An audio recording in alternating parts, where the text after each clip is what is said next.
One of the problems with recruiting for investment banking is not the knowledge or skills you acquire, but the access to talk with real investment bankers to put your best foot forward.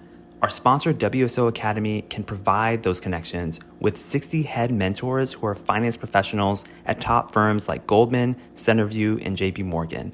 Imagine being able to get on the phone within 24 hours with one of the Academy's 1,300 mentors right before a critical interview.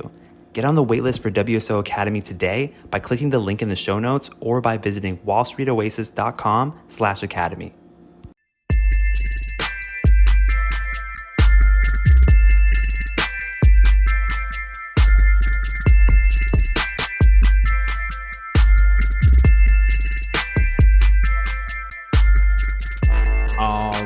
All right. Welcome to Investment Banking Insights. This is the only show dedicated to helping you learn both the technical and the non-technical aspects of the investment banking process.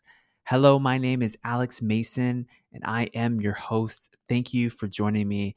And you know what we're about over here. We're just all about learning about investment banking, every aspect that we can, getting better and better every single day.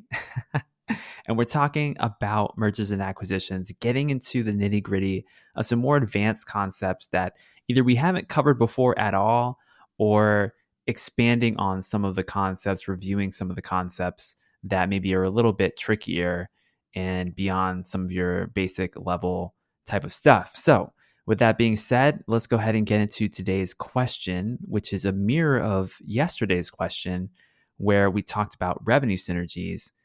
Walk me through a calculation of cost synergies.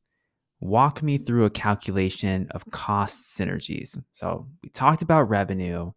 Cost synergies really are more of the, I would say, believable or easier to quantify is maybe a better way to phrase it, types of synergies in a deal, because costs, it's very easy to understand how much something costs. Like revenue that doesn't exist yet it's just kind of like potentially out there in the ether. But costs, you know what those are, right? Just like running your own household, you know how much you pay for rent, for electric, etc. So remember that cost synergies are ways that the combined company can save money on their expenses in a way that is attributable to the business combination itself. So let's go ahead and walk through an example of this. Let's pretend that Meta, the parent company of Facebook and Instagram, we talked about Meta as an example last time, but let's say that they want to acquire Pinterest, again, one of their social media competitors. Now, let's also pretend that Facebook has 1,000 employees that contribute to their selling, general, and administrative expenses, or SG&A. And this is, a standard part of the financial statements. You'll see this on the income statement. And it's just one of those categories of costs that businesses have. People get put on the payroll.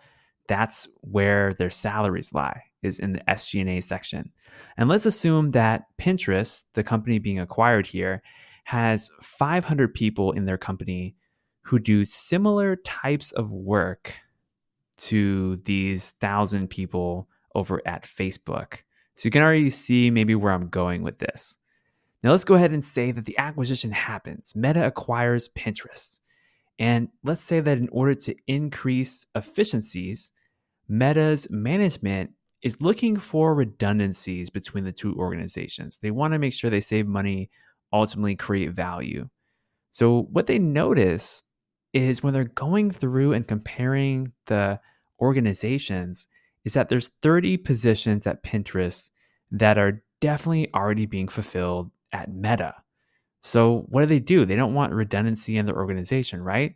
So they decide to lay off those 30 people and distribute their workload to the rest of their organization, which isn't too hard for them because, as we mentioned, they are already doing a lot of the same types of work. Maybe it's just the volume has increased a little bit. Now, that sounds pretty harsh, I know, but companies do this all the time. This is part of the way that capitalist systems work. They're constantly reorganizing themselves, destroying themselves, only to be built back up again in different, unique ways. And so from an economic perspective, it's just what happens. So they're constantly looking for ways to do things faster, better, cheaper, and ultimately create more value for customers and stakeholders. So some companies are better than others at achieving this, but I digress. When we look at our example, each of those Pinterest employees that got let go, let's assume that they made an average salary of $100,000 each. So we can take that average salary and multiply it by the number of employees that were displaced.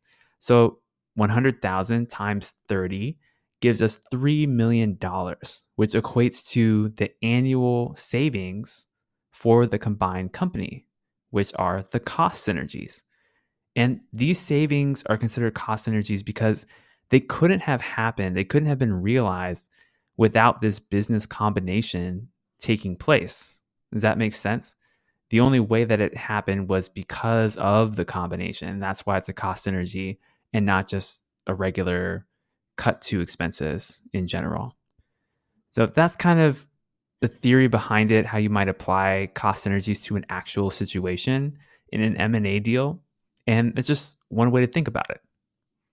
All right. So that's what I got for you today here on Investment Banking Insights. I hope you're doing amazing. Hope you're having an incredible day wherever you are in the world. Thank you so much for sharing the show, reaching out, giving those 5-star ratings. I really appreciate it. And I'll be back with you for some more tomorrow. Take care.